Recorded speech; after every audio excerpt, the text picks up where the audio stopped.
नमस्कार. श्री रमेश बावकर लिखित ज्ञानतेचं देव ही श्री ज्ञानेश्वर महाराजांच्या जीवनावरील कादंबरी आपण वाचत आहोत. आज आपण 35व्या प्रकरणातला पुढचा भाग वाचायला घेतो आहोत. तेव्हा ज्ञानदेवा, हा 84चा फेरा चुकेल असा उपाय मला सांगा, मुक्ताबाई म्हणाली. ज्ञानदेव म्हणाला, कुंडलिनी निवटोनी कोंडिता पवन, त्या रेणूचे दर्शन झाले नाही. मुक्ता, तू म्हणतेस ते एकदम बरोबर आहे. प्राणायामाचा खेळ करून व कुंडलिनी षटचक्र भेदून करूनही काहींना ब्रह्मानुभूती झाली नाही. त्याचे कारण अहंकार होय. तप, भक्ती, दान ही सर्व साधना जी जीवभावाची जाणीव ठेवून केली जातात, एवढी साधना, एवढे यश, एवढी सिद्धी असा हिशोबीपणा ज्यात असतो तेथे सिद्धी प्राप्त होतील, पण ब्रह्मानुभूती नाही. त्यासाठी गुरुकृपा पाहिजे, संपूर्ण शरणागती पाहिजे, अहंभावाचा पूर्ण लय झालेला पाहिजे, तरच ब्रह्मरूपाची अनुभूती येईल. म्हणून त्याची साधना तुला सांगतो, ती ऐक. ब्रह्म हे अनंत अनादी आहे. ते विश्वाकार आहे. ते आपल्या आत बाहेर सर्व ठिकाणी समभावात व्यापून आहे. जे बाहेर आहे तेच आत आहे असा भाव ठेवून शरीरातून बाहेर व आत असा सतत प्रवास करणारा व संबंध ठेवणारा प्राण आहे. श्वासोच्छ्वास करताना प्राण ज्यावेळी बाहेर जातो तेव्हा नाकपुडीपाशी सो असा आवाज होतो व ज्यावेळी श्वास आत ओढला जातो तेव्हा असा आवाज होतो. म्हणजे ते मी आहे असा ध्वनी निघतो. तेव्हा श्वासोच्छ्वासावर लक्ष ठेवले असता सोहम असे ऐकू येते. हाच त्याचा अभ्यास होय. हा पवनाचा खेळ सदोदित चालू असतो. हीच साधना होय. तेव्हा मुक्ताबाई, हे तुला गुरुकृपेने सर्व कळून येईल. गुरुकृपेविण न येतो हातासी, पाहता रेणूसी अंत नाही. ब्रह्मांडी रेणू नांदे सदोदित, सोहम त्याचा आत जात असे. 10 पवना वेगळा सोहम तो अचल, रेणू त्याचा खेळ सदोदित. ज्ञानदेव म्हणे, ऐक मुक्ताबाई, गुरुकृपे सोयी कळो येई. मुक्ताबाईने साधना काय कमी केली होती? ज्याप्रमाणे ज्ञानदेव निवृत्ती यांनी मार्गदर्शन केले तसे तसे ती साधना करीत होती. पण यश येण्यास विलंब होतोय असे तिला वाटत होते. ज्या आनंदाची अनुभूती तिघांना मिळाली होती ती अनुभूती तिच्यापासून अजून दूर का, हेच तिला कळत नव्हते. गुरुकृपा म्हणजे काय व ती झाली म्हणजे काय फरक होतो हेच तिला कळत नव्हते. म्हणून ती म्हणते, गुरुकृपा झाली प्रत्ययासी आली, कशी ती कळली सांग दादा. लेखा नाही आला साधन करिता, तो कैसा येईल हाता सांग दादा. आणि मुक्ताबाईने पौराणिक दाखले द्यायला सुरुवात केली. ती म्हणते, व्यास, वाल्मिकी यांनी काय कमी तपस्साधना केली? त्यांची कीर्ती दिगंत झाली आहे, पण त्यांना ब्रह्मानुभूती झाली होती असे काही माझ्या ऐकिवात नाही. ते त्रिकाल तज्ज्ञ असतील, पण विदेही जनकाप्रमाणे ते विदेही झालेले कोणी मला सांगितले नाही. त्यांनाही या ब्रह्माचा पार लागला नाही. वेद, श्रुती यांनी तर ब्रह्माचे अनेक प्रकारे वर्णन केले आहे. त्याचे वर्णन तर आहे नाही या विरोधाभासिक शब्दात आहे. जणू कोणी वेड लागलेले माणूस बोलावे असेच वाटते. पण हे ब्रह्म काही कुठे दूर लपून बसले आहे म्हणून त्याला शोधणे त्रासाचे आहे असे म्हणावे तर तसेही नाही. तर ते सर्वाठाई समभावाने व्याप्त आहे असे दादा तूच सांगितलेस. पण ते इंद्रिय अगोचर आहे. मग त्याचे दर्शन कसे व्हावे? हे गूढ मला काही उकलत नाही, तर ते स्पष्ट करून सांगावे. व्यासते वाल्मिकी वर्णिती अपार, तयासी हा पार कळला नाही. वेदासी नाकळे श्रुती वेडावले, तो कैसेनी हाता येईल सांग दादा. इंद्रिया वेगळा मनबुद्धी निराळा, सर्वात व्यापीला कळे कैसा. ज्ञानदेवांनी मुक्ताला गुरुकृपा झाली असता काय लक्षणे दिसतात ते सांगावयास सुरुवात केली.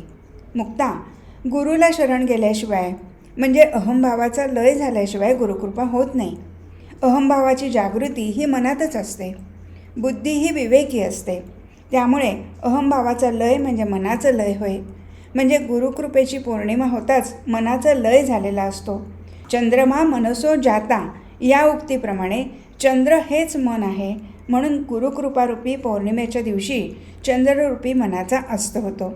याला दुसरा दृष्टांत म्हणजे ज्याप्रमाणे आकाशात काळे कुट्ट ढग जमा झाले म्हणजे त्यात अवचित वीज चमकते, तसे गुरुशरण गेलेल्या साधकाच्या मायेमध्ये भ्रमिष्ट झालेल्या जीवनात अचानक सद्गुरूरूपी वीज चमकून जाते. गुरुकृपा कैसी सांगतो तुझला, पूर्ण दिवशी झाला चंद्रगुप्त. तैसा प्राणी होता माये माझी भ्रांता, विजेचा अवचित उदयो झाला.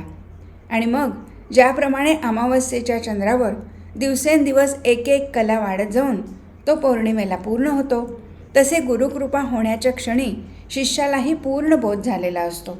जणू तोही पौर्णिमेचा चंद्रच. गुरुकृपेने मायेचा पडदा सारला जातो आणि शिष्याला गुरु ब्रह्मानुभूती देतो. हीच गुरुकृपा. दिवसेंदिवस कळा चढे त्या चंद्रास, पूर्णतेसी आला पौर्णिमेला. तैसा प्राणी होता माये माझी भ्रांत, भेटला अवचित गुरुराज. केली त्यांनी दया हरपली माया, मुळीची या ठाया बैसविले. म्हणे ज्ञानदेव ऐक मुक्ताबाई, गुरुकृपाबाई ऐसी आहे. मुक्ताबाईला श्रीमद भगवद्गीतेतील 8व्या अध्यायातील मृत्यूच्या वेळची वर्णन केलेली लक्षणे आठवली. मुक्ता विचारते, मन बुद्धी यांची जागृती जर प्रयाण कळली नसेल तर सर्व इंद्रियेही अकार्यक्षम होतात. कान असून त्यांना ऐकावयास येत नाही, डोळे असून दिसत नाही, नाक असून वास घेता येत नाही, तर जिव्हा असून बोलता येत नाही. तोंडात पाणी पडले तर ते गिळवत नाही, हातपाय हलवण्याचे नियंत्रण गेलेले असते. अशा प्रकारे सर्व देहालाच विकलता उत्पन्न होते. तशी ही विकलता तर या मनाच्या असताना देहाला येणार नाही ना. पौर्णिमेच्या दिवशी चंद्र झाला असतो, देहाची ही गत तैशी होई. कर्णबंध होती नेत्र आच्छादिती, मग कैसी गती होय दादा. देह झाला विकळ जिव्हा ते खुंटली, दशपवना झाली हडबड दादा. आणि असे झाले म्हणजे प्राणावर कसे नियंत्रण राहणार. आतला अपान बाहेर जात नाही व बाहेरचा प्राण आत ओढला जात नाही, अशी वायूची धांदल होऊन जाते, गडबड होऊन जाते. आणि मग गुरुने काय दिले व मोक्ष म्हणजे तरी काय हे कसे काय समजावे हेच मला समजत नाही. ज्ञानदा, अशी ही माझी शंका आहे, ती तू लवकर सोडव, कारण मी येथे अधांतरी अडकून बसले आहे. तेथे कोण कळा सद्गुरूने दिली, देहासी कैसी झाली मोक्षगती. म्हणे मुक्ताबाई फेडावे हे भिन्न, कोणते साधन करू दादा. ज्ञानदेव मोक्षाचे साधन समजावून सांगत आहेत. देह मोक्ष होय साधन ते एक, मायेसी संकल्प करीबाई. मुक्ता, वासनांची अपूर्णता अतृप्तता हीच या अवस्थेला मूळ कारण आहेत. उपभोगाची वासना पुरी करण्यासाठी अनेक प्रकारचे संकल्प केले जातात व त्या संकल्पातून अनेक सकाम कर्माची उभारणी होते. त्या सकाम कर्माच्या पूर्ततेतून पुढील जन्मासाठी पापपुण्याची उभारणी होते.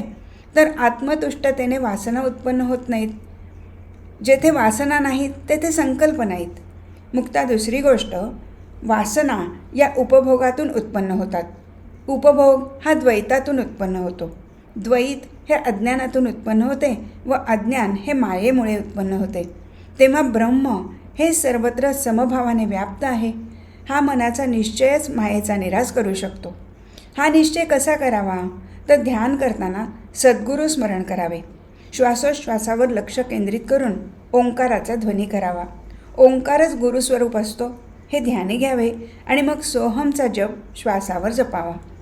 या अभ्यासाने काही पळातच श्वासोश्वासाची गती मंदावते व 12 अंगुले जाणारा श्वास इतका मंदावतो की त्याच्यापुढे ज्योत धरली तरीही ती हलत नाही. यालाच प्राणाचं लय झाले असे म्हणतात. आणि या समाधी अवस्थेत ती अनुभूती येते. तेच ब्रह्मस्वरूप, तेच सच्चिदानंद पद, त्यालाच महाशून्य असेही म्हणतात. आता यापेक्षा सद्गुरू कृपा काही वेगळी नसते. बाळे, वज्रासन करोनी या मनन, करावे हे ध्यान सद्गुरूचे. ओम तोची गुरु सोहम तोची शिव, या दोहीचा लाघव करीबाई. सच्चिदानंद भरला झाले महाशून्य, तया माझी लीन होणे बाई. तीन झाले म्हणजे नाही आपपर, म्हणे ज्ञानेश्वर पूर्ण कृपा. मुक्ताचा मनपवनाचा खेळच अवघड होऊन बसला होता. मनाचा लय साधण्याची कला मुक्ताला अजून साध्य झाली नव्हती. त्यामुळे तिची ही तळमळ चालू होती. ती म्हणते, ज्ञानदा, अरे कृपा झाली असता काय प्रत्ययाला येते तेही मला कळते, पण मुळात मनाचा उंबरठा कसा ओलांडावा हेच मला समजेनासे झाले आहे. हे मन किती चंचल आहे याचे वर्णन मी तुला करून सांगाव्यास नको आहे. आसन घालायचे, इंद्रिये मन यांचे दमन करायचे, नासाग्री दृष्टी ठेवायची व सोहमवर लक्ष ठेवून राहायचे. आणि मग ब्रह्मस्वरूपी मिळून जायचे या गोष्टी तर पुढच्या आहेत. तेव्हा प्रथम मनाचे नियमन कसे करावे ते सांग. ज्ञानदा, मी तर तुला फारच त्रास देत आहे. असा अडाणी शिष्य तुला कोणी भेटला नसेल. पण मी तुझी धाकटी बहीण आहे ना, तेव्हा माझा एवढा हट्ट तू पुरवावा असे माझे सांगणे तुला आहे. सांगशील ना दादा? मुक्ता काकुळतीला आली होती आणि परेच्या स्फुरणातून काव्य बाहेर पडले. कृपा झाली आता, आली प्रत्ययासी, कैसे या मनास करू दादा. कैसे वज्रासन, कैसे ते मनन, इंद्रियासी दमन कैसे करू दादा. सोहंगासी गोष्टी, नासागरी दृष्टी कैसी ठेवू. रेणूमध्ये कैसी मिळे ज्ञानेश्वर, सांगा या विचारा कृपा करुनी.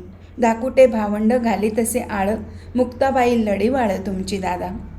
मायाळू दयाळू प्रेमळ ज्ञानदेवाचे हृदय द्रवले.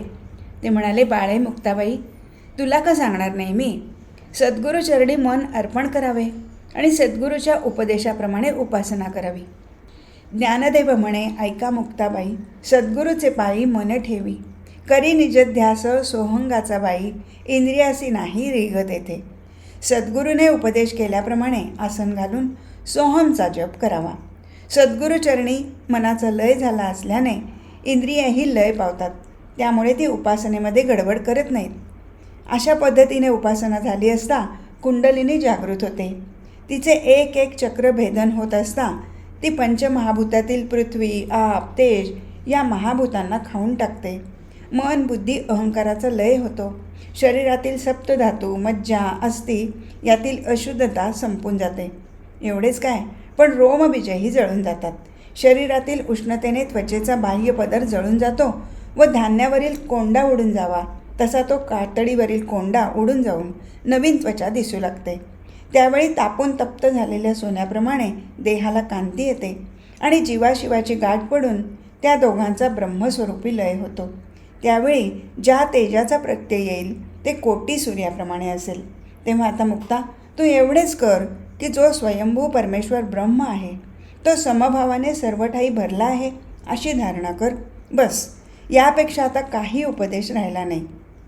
ओम तोची गुरु, सोहम तोची शिव, चागव करी वो बाई. ऐक्य झाल्यावरी उठेल बंबाळ, कोटी सूर्यकला प्रकाशल्या. ज्ञानदेव म्हणे, ऐक मुक्ताबाई, या परता नाही उपदेश आता. ज्ञानदेवाच्या सांगण्यावरून मुक्ताने श्वासोश्वासातून सोहमचा ध्वनी पकडला आणि ती मनोमन निवृत्ती ज्ञानदेवांना शरण गेली. ज्ञानदेवाने अवघडलेल्या मुक्ताला हात दिला व औटपिटाचा अवघड कडा चढून जाण्याला मदत केली. काही क्षणातच मुक्ता गाढ समाधीमध्ये गेली. मुक्ताचे रूप पालटले. तिच्या चेहऱ्यावर तेज पसरले. निवृत्ती सोपाना हे पाहत होते. त्यांनी एकमेकांकडे पाहिले. निवृत्तीच्या चेहऱ्यावर समाधान पसरले होते. आनंदाने त्याचे डोळे भरून आले. माता पिता गेल्यामुळे या तीनही भावंडांची पडलेली जबाबदारी अशा प्रकारे आज पार पाडली गेली. त्याचे ते समाधान होते, आनंद होता. ज्ञानदेवाची समाधी उतरली. त्याने मुक्ताकडे पाहिले. मुक्ता ब्रह्मानंदाची अनुभूती घेत होती. सहज समाधी लागली निर्गुणी, खुंटलीसे वाणी न चाले पुढे. खुंटला हा शब्द, राहिला व्यवहार, झाला साक्षात्कार सदोदित. गळली इंद्रिये, राहिलेसे मन, झाले महाशून्य एकाएकी. निरालीसे शक्ती, झालीसे निवृत्ती, झाली ब्रह्मप्राप्ती मुक्ताबाई. एक प्रहर उलटून गेला. मुक्ताची समाधी उतरण्याची चिन्हे दिसत नव्हती. निवृत्ती ज्ञानदेवाला म्हणाला, ज्ञाना, मुक्ताला व्यवहारात आणायला काही हरकत नाही. आपण काहीच केले नाही तर ती अजून कितीतरी वेळ बसून राहील व आनंदाचा उपभोग घेत राहील. मला वाटते तू तिला आता जागृत कर. ज्ञानदेव म्हणाला, जशी आज्ञा गुरुदेव. आणि ज्ञानदेवाने मुक्ताबाईच्या मस्तकी हात ठेवला. म्हणे ज्ञानदेव, ऐक मुक्ताबाई, उघडी समाधी येई जगा माझी. 8वे समाधीचे अंग आले तुझं, आता नाही काज आणिकासी. काही अवधी गेल्यावर मुक्ताने हळूहळू डोळे उघडले. एक अलौकिक अनुभूती घेतल्याचे समाधान तिच्या चेहऱ्यावर दिसत होते. तिच्याकडे पाहून ज्ञानदेवाने स्मित केले व म्हणाला, मुक्ता, यम, नियम, आसन, प्राणायाम, प्रत्याहार, ध्यान, धारणा या अष्टांग योगातील 7व्या अंगावरची समाधी हे 8वे अंग तुला प्राप्त झाले आहे. आता तुला काहीही प्राप्त व्हायचे राहिले नाही. या ज्ञानाची परंपरा तुला सांगतो ती ऐक. हे गुह्य ज्ञान पार्वतीस दिले, मच्छिंद्रा लाधले हेची ज्ञान. मच्छिंद्राने दिले गोरक्षाचे हाती, तेची चौरंगी प्रती उपदेशिले. चौरंगीने दिले भर्तृहरीचे हाती, तेणे गैनी प्रती उपदेशिले. का रुक्मादेवी निवृत्ती दयाळ, त्यांनीच आपणास उद्धारिले. ज्ञानदेव म्हणे, ऐक मुक्ताबाई, निवृत्तीचे पायी सर्व सुख. सूर्यकिरणाच्या स्पर्शाने कमलदले हळूहळू उमलत जावीत आणि थोड्याच अवधीत त्यांचा पूर्ण विकास व्हावा, तसे ज्ञानदेवाच्या स्पर्शाने मुक्ताबाईची नेत्रकमले उघडली गेलीच, शिवाय ब्रह्मानुभूतीच्या सहस्रदल कमलाचाही पूर्ण विकास होऊन सगळीकडेच आनंदी आनंद झाला. समोरील ज्ञानदेवाची शांत व तेजस्वी मूर्ती पाहून मुक्ता झटकन खाली वाकू लागली. तसे ज्ञानदेवाने तिला वरचेवर उठवले. मुक्ता म्हणाली, ज्ञानदेवा, आज खरे माझे समाधान झाले. निवृत्ती ज्ञानदेव सोपानाच्या चेहऱ्यावर स्मित झळकले. प्रकरण 36. ज्ञानदेवाने भिक्षेची झोळी उचलली व त्याने झोपडीबाहेर पाऊल टाकले. मध्यान्हीकडे सरकणाऱ्या सूर्यनारायणाला नमस्कार केला. झोळी खांद्यावर टाकून ज्ञानदेव अलंकापुरीतल्या ब्राह्मण वस्तीकडे निघाला. आज जरा उशीरच झाला होता, तेव्हा गावातच भिक्षा मागावी असा त्याने विचार केला होता. रस्त्याने जाताना श्री गीतेचे श्लोक, स्तोत्रे, उपनिषदातील मंत्र व ऋग्वेदातील ऋचा म्हणायची त्याची सवय होती. त्याप्रमाणे तो काहीतरी म्हणत चालला होता. आवाज मोठा नव्हता, तसा तो मनातल्या मनातही म्हणत नव्हता. त्याचा आवाज त्याला ऐकू जाईल एवढ्याच मोठ्याने तो म्हणत होता. पण बाजूने जाणाऱ्यालाही तो काहीतरी म्हणतो आहे असे कळत होते. बाहेर ऊन रणरणत होते. रस्त्यावरील फुफाटा तापलेला होता. पायाला चटके बसत होते. तरीही ज्ञानदेव संतपणे श्लोक म्हणत चाललेला होता. मुद्गल शास्त्रींचे घर लागले. ज्ञानदेवाने वाड्यात प्रवेश केला. तोच त्याचे कानी रमाबाईंचा स्वर आला. अहो, उठताय ना, पाने मांडलीत. आणि पाठोपाठ ज्ञानदेवाच्या तोंडून निघालेले शब्द रमाबाईंच्या कानी आले. ओम भवती भिक्षां देही.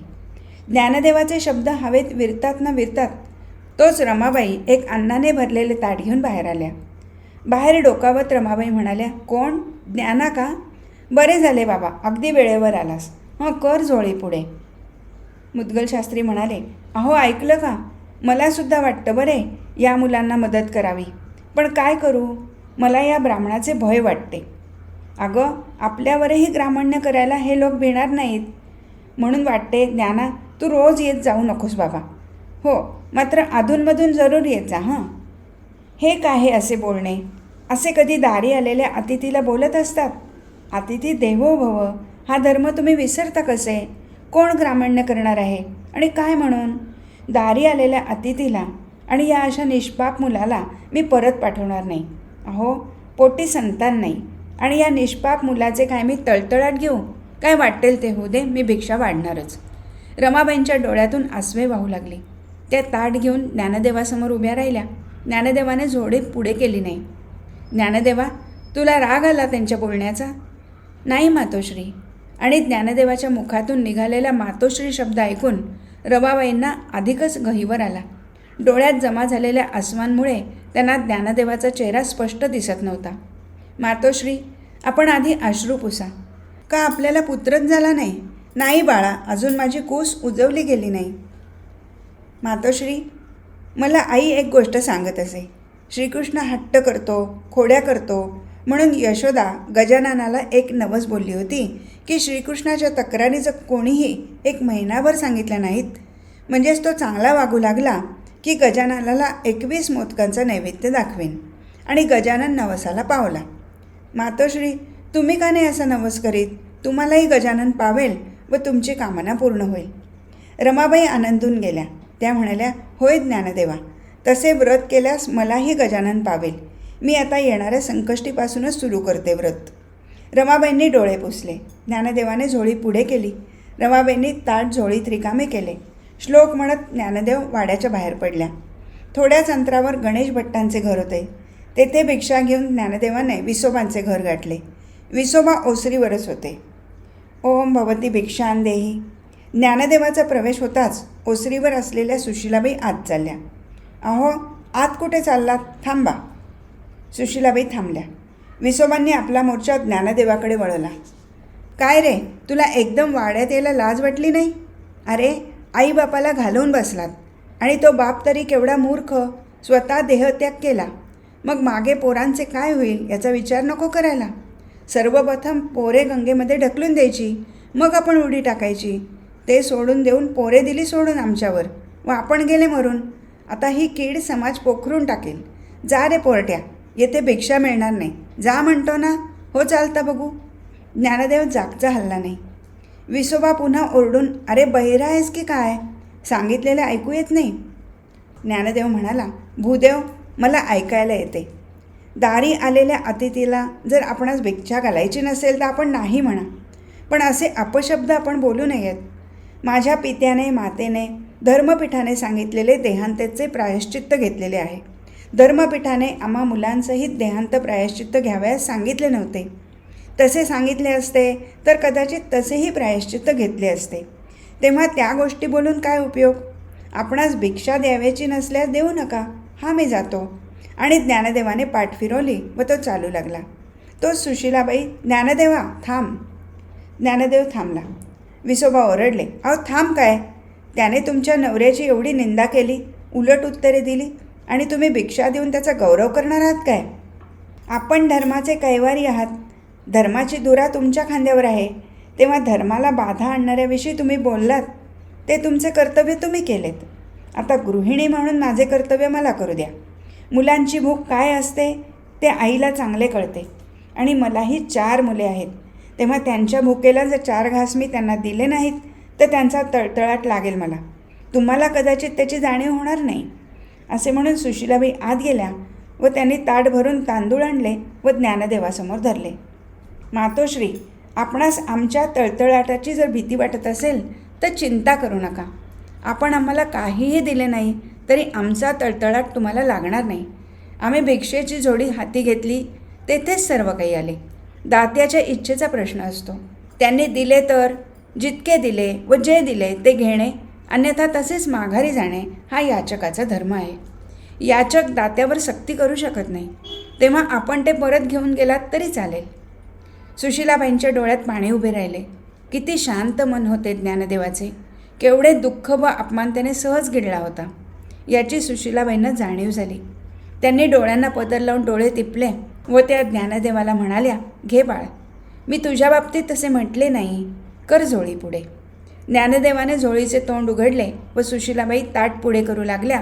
तो विसोबा मोठ्याने गरजले, थांबा, काय चाललाय हा पोरकटपणा? आम्ही सांगतो त्याला काहीच किंमत नाही काय? मानभावीपणे काही पोपटपंची केली की भुलल्या बायका. काय रे थांबलास? जा म्हणून सांगितलं तर समजत नाही? आणि ज्ञानदेवाने झोळीचे तोंड बंद करून पाठ फिरवली व तो वाड्याबाहेर पडला. विचाराच्या तंद्रीत तो चालत होता. तो एका वाड्यासमोर थांबला. ते घर महादेव भट्टांचे होते. वाड्याच्या मधल्या चौकात उभे राहून ज्ञानदेवाने पुकारा केला, ओम भवती भिक्षां देही. महादेव भट्टांची पत्नी सरस्वतीबाई बाहेर आल्या. त्यांच्या दृष्टीस चौकात उभा असलेला ज्ञानदेव पडला. बारकाईने निरखीत त्यांनी विचारले, विठ्ठलपंतांचा ना तू थोरला का दुसरा? मातोश्री, होय, आमचे पिता विठ्ठलपंतच. मी त्यांचा दुसरा मुलगा. माझं नाव ज्ञानदेव.